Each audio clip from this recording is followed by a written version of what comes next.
So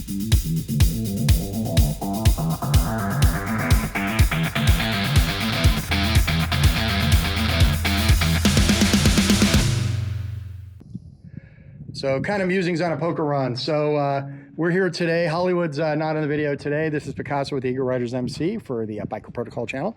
And so we're doing a little video today. We are out in kind of a remote location. As you can kind of see, this is where we are. In a beautiful spot out in the middle of, on the edge of Valley of Fire, right outside of Las Vegas, actually on the route around Lake Mead. And so Hollywood's actually having his annual today, so he's not on today's video.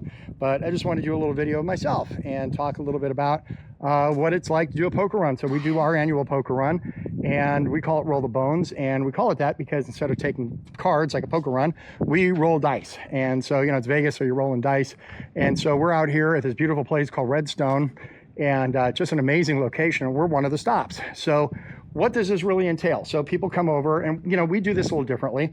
We come over, and instead of here, I'm gonna show it over here, instead of rolling or picking a card, you roll dice. And so people come over, they roll the dice just like that, and we didn't that time. But if they win, if they get double sixes, they win prizes.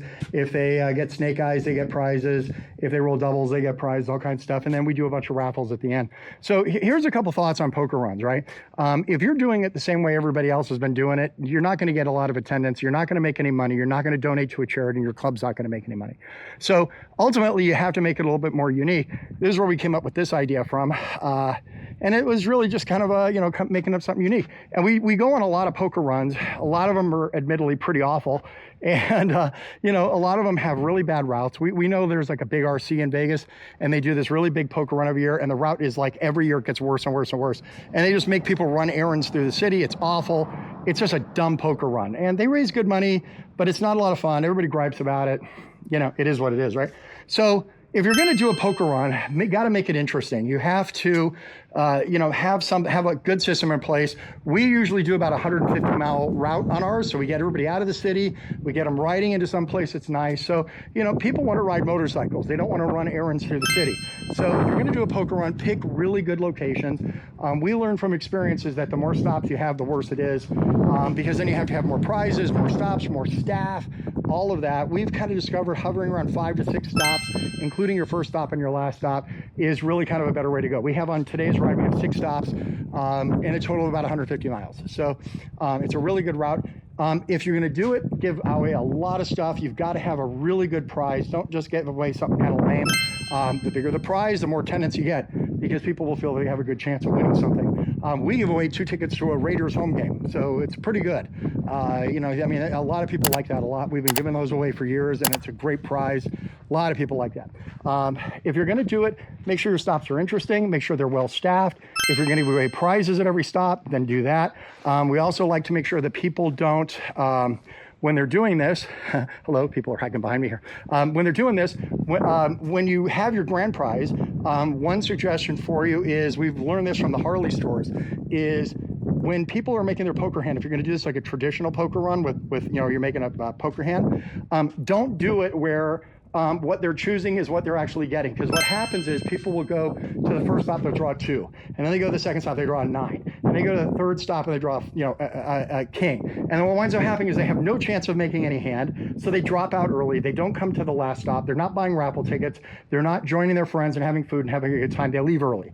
So one of the things we've learned from Harley is have a board that decodes it, right? So if you're choosing if you pick your card on the table at each one of your stops and you pick a 3 of spades, it sounds lousy, but that 3 of spades might be an ace of diamonds when you finally get to the last stop. So people have to figure out what their hand is, and then based on that, they could turn that in if they have a high hand. And this way it keeps people engaged. So also you might want to have prizes for the lowest hand. Again, this way people that are maybe not doing so great still have a shot. And so there's all kinds of things that you can do, but you really want to make sure people stay engaged when you're doing your ride, right? Always pick a time where the weather is good. We do ours in October. We actually had rain all week this week, but it turns out it's actually really nice out today. You can see, we have really good weather today. So if you're going to do that, pick a time of the year. Don't do it in the middle of summer, right, when it's super hot. Don't do it in the middle of this winter when it's super cold. Pick nice days. Another tip is, if you're going to do a poker run, put it on your event calendar through your community. 6 months out. Don't plan this thing 3 weeks out, 4 weeks out. We see that all the time, and then nobody ever shows, because by the time you plan your event and you put all this work into it, there's 37 other poker runs going on that day. So we put ours on the Facebook calendar. We get ours on every single motorcycle event calendar we can. We get flyers papered at every store, every motorcycle shop. We do that 6 months ago. And so this way, everybody knows, nobody plans their event on the same day, which is really cool. And you'll get much better attendance. You got to realize, the better your attendance is everything. The better your attendance, the more money you make. The more money you make, if you're doing this for charity, then you can you donate more, right? So these are all important factors when doing a poker run. You know, when you're doing it, make sure you pick places that have good parking, are easy to find. We've done poker runs where you can't find the stops because they're buried in some parking lot somewhere in an industrial complex and you can't figure out where it's at. If you have a route sheet, make sure you plan it out, provide addresses, give good directions where you're going, all of that, right? We actually give out the instructions stop by stop by stop on the score sheet, so everybody knows, nobody loses it, because they want that score sheet, right? Because that's where they're going to win prizes. And so, you know, we do a double-sided, print a route on there too. Another thing you can do to give away prizes, talk to all your local businesses, get sponsors.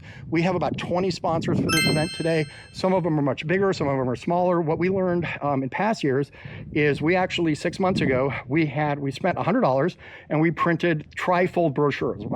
We do really good graphic design, and the brochure was to get sponsors. So that's all this was for. It wasn't really so much to promote the ride as much as it was to get people to donate.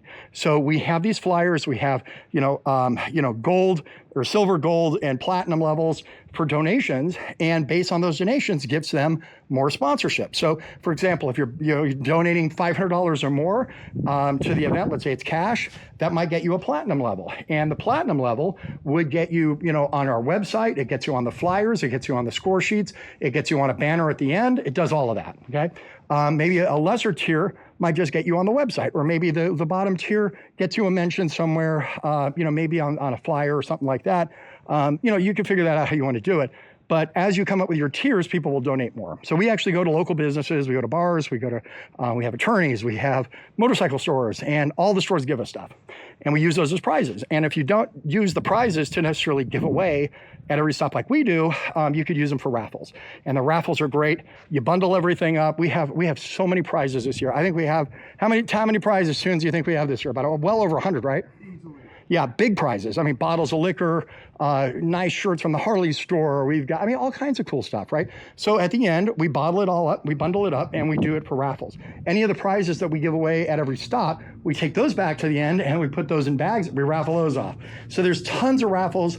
We get sponsors from online businesses. Viking Bags, for example, they donated a big bag and, big piece of luggage. And so all of this stuff is great. And then we raffle it all off. They get a promotion, they get a sponsor, and we get something that we can make money on and donate to charity. So we work with 2 adopted charities. That's where the money goes. That's what we do. So these are just some musings from talking about what you can do for your poker run. We're going to do probably more videos on this soon, but this was just a short impromptu thing because we're right next to the middle of it. Oh, one last thing, have a lot of good signs. Make sure people know where to find you. I kind of mentioned that earlier about parking, but make sure people, when they're riding down the road, they may not know where your exact stop is.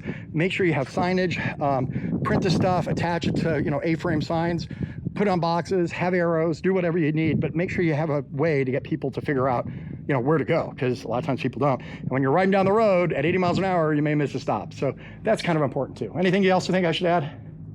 Just have fun and be safe. Have fun and be safe. That's more important than anything. Have a safe day, have a great day, promote a lot of fun with your riders, really promote the charities that you're supporting, and it's a win-win-win for everybody. So that's me. This is Picasso, just kind of signing off. If you haven't done so, please like and subscribe to this channel. You could do that right down below. Give us a shout out, leave us a comment. We're happy to answer questions for you, and we love doing that on our channel all the time. So thanks for watching. Peace out. Have a great day. Keep the shiny side up.